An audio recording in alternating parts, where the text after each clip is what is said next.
So you're thinking about starting your wellness journey and you've watched all the videos on what to do and how to do it. You even checked out my wellness starter pack video. And now you're like, now what? Well, let me save you a little bit of time by telling you what I will no longer be doing and what didn't work for me at this point in my journey. And I've been on this journey for a while. And maybe it'll provide you with some perspective, a little bit of encouragement, and you take away some nuggets. Okay? Let's get into it.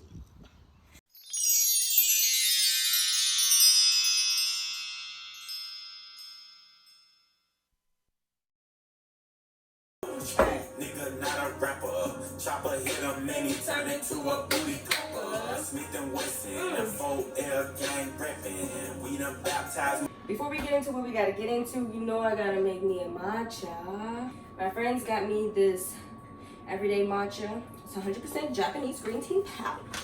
Before I get into this, I just wanna say these are my experiences, okay? This is based off of what I've done, off of the research I've done. I am a experimenter, a self-experimenter. I'll do some research, I'll try it on myself. So these are the things that I'm talking about didn't work for me. Okay? Use your discernment, experiment on yourself, but I'm just trying to save you a little bit of time. Some of this stuff is overall something you shouldn't waste your time on. I'll start with the most controversial first. Veganism. All right, hold on, before y'all get in the comments and get to tapping. Veganism, I was an advocate. I was a vegan for about 3 years. I was an advocate. Actually, it might have been a little bit longer than 3 years.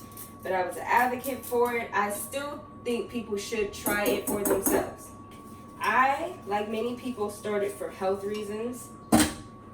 I started because I had terrible acne as an adult, okay?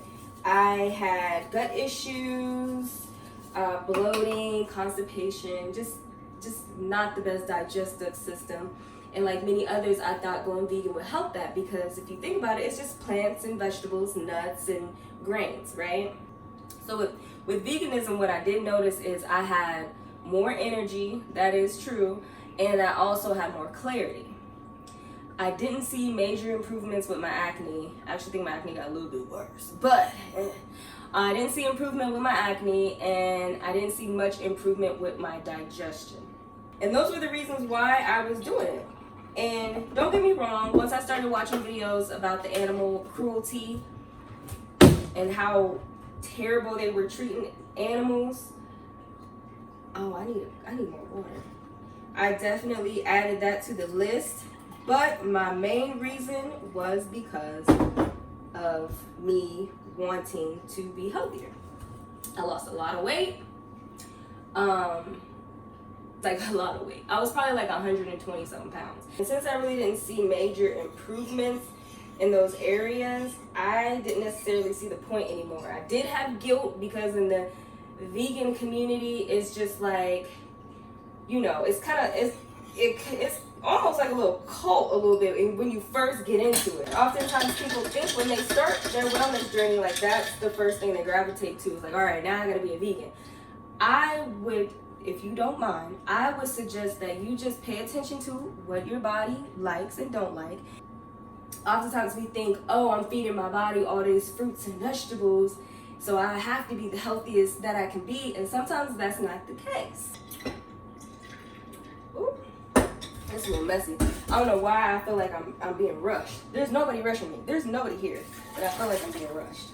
So I'm not vegan anymore. However, I tell people I'm plant-based, but I've been doing research on that too, and that's not even necessarily the right wording for it, because it's just do research on veganism and plant-based, okay? And you'll see what I'm talking about. But now I just tell people I eat what I eat, okay? Don't ask me no questions. All right, girl, we about to head upstairs because I know I look crusty, and I know you over there talking about me. I hope I explained that all right, because veganism itself is not a bad thing. You just have to do what works with your body. That's it, that's all. Be honest with yourself. You're not a failure because, you know, you can't do it. Sometimes it ain't meant for people. I did it for 3 years. That was good enough for me. I said, you know what? I got what I needed from that. And Now I know I need to eat a more conscious, have a more conscious eating style. All right, let me get my life together real quick, girl. Hold on, I'll call you back. See, I told you I was gonna call you back. Before we get into it, of course, as always, we have to create our vibe. And I know y'all probably wonder, wow, she didn't mention that. Did she create her vibe? I did. Let me show you. Today we're doing cheat day. Strawberry cheesecake type vibe on a Wednesday. Yeah. Bars. The girlies are probably gonna beat me up for this, but somebody has to say it. And it'll be me. Being obsessive over numbers, including calories. You're not gonna get any joy in your life doing that, girl. None. I'll be the first to tell you. I personally am on a weight gain journey. I've been on a weight gain journey my whole life. Seems like it. And I used to step on the scale a lot. Sometimes every other day. But especially weekly. And, you know, just be very devastated because the numbers didn't go up the way that I wanted them to go up. And mind you, being a vegan and trying to gain weight is already hard as heck because you're missing out on two groups. You're missing out on that dairy group and you're missing out on that meat group that will help you bulk up some more. So I was already combating that. And then you sprinkle in the fact that every time I'm looking at the scale, the number isn't going up and I'm trapped in the 120s. At max, I would get to like 128. It was just devastating and it didn't make it an enjoyable experience. And I know a lot of women who tend to do that, who are on weight loss journeys. They obsess over calories and they obsess over the number on the scale. And it's like, babe, that's not helping, especially if you are already trying to lose weight or gain weight from an unhealthy place. So there's just this layering of, you know, unhealthiness, for lack of better words right now, that's not helping your process. Or here we go, negative thinking, there we go, that's not helping your process. And then you want to sprinkle in math. And I know the weight gain journey is a little bit different because you can essentially eat as much as you want, so they say, but it's just not healthy. There is an exception, I would say, which is keeping track of your protein, because when you're doing anything with weights, you definitely want to make sure you're getting enough protein in. Penelope, do you want to come in here, girl? Because you wasn't trying to be bothered with me earlier. Come on, Schnookum. Oh, that's a coup. Where did he come from? I know now. It's a coup. No, now. What you doing? Where did he come from? I'm still recording. That video that I was just recording got scrapped because my phone randomly. Why? I don't know. My phone just randomly. Okay, so this is what you do. You have to put it in.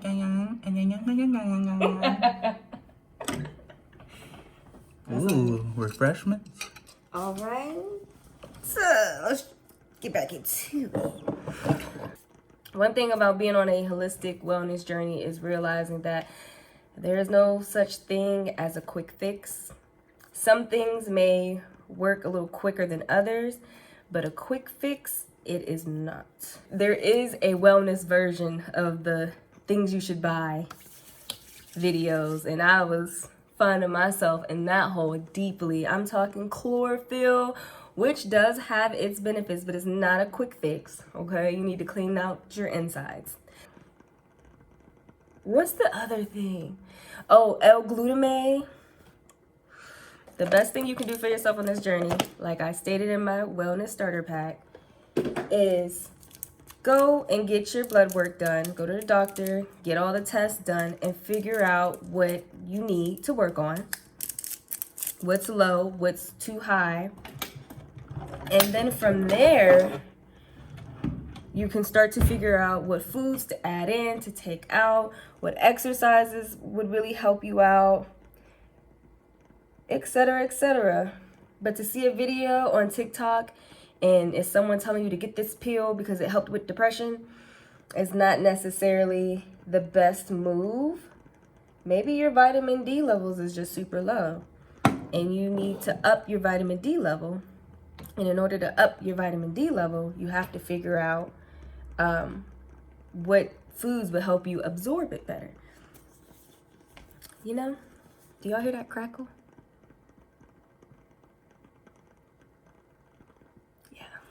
Yeah. The fourth thing here on our list is trying to fit into a aesthetic. Trying to be that 5 a.m. girly that drinks a gallon of water a day and goes to the gym first thing in the morning and just drinks her green juice every day, eats 1 meal a day. It's just, everything has become aesthetics lately. Like everything is an aesthetic. Wellness, aesthetic. Gym, aesthetic. I'm aesthetic out.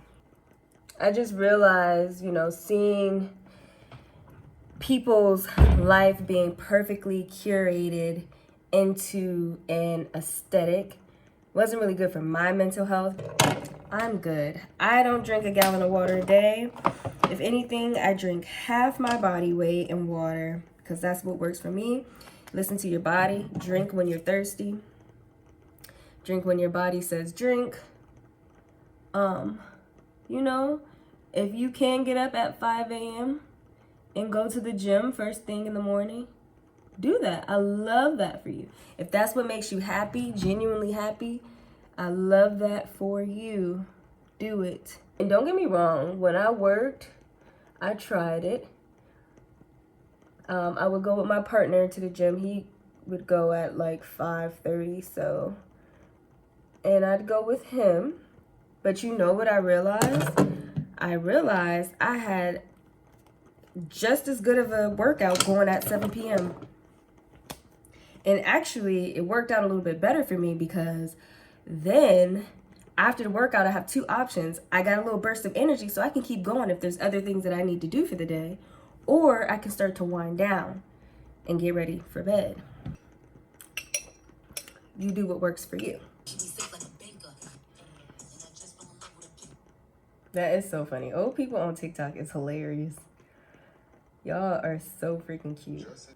The last thing I'm going to say, which after, if you made it this far, you probably should already know what I'm going to say. Save the best for last. Not listening to my body. I'm throwing that out. You are the authority in your life. If you're, if you're an adult at least. And your allies, the people on your team that help you navigate through this life outside of the external is your mind and your body and your soul.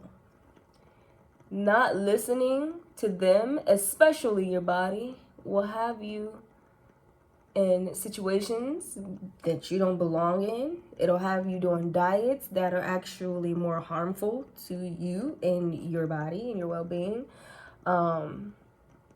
It will have you trying to fit yourself in a box that you do not belong in anyways. Because you are not a box type of girl, Not listening to your body is the worst thing you can do. That's what I'm learning. Your body holds so much wisdom, more wisdom than we can even imagine, fathom, process with this brain of ours, and you should listen to it. So that's it, girls. If you have any other tips, as always, this is a community. Leave them in the comments. If there's some things that you're throwing out as well, leave it in the comments. If you feel like there was something I was absolutely wrong about and you disagree and want to tell me how you feel, leave it in the comments. I'm not gonna argue with you. I might, it depends on my mood. But feel free to leave it in the comments anyway. Thumbs up and subscribe, and I will see you all in my next video.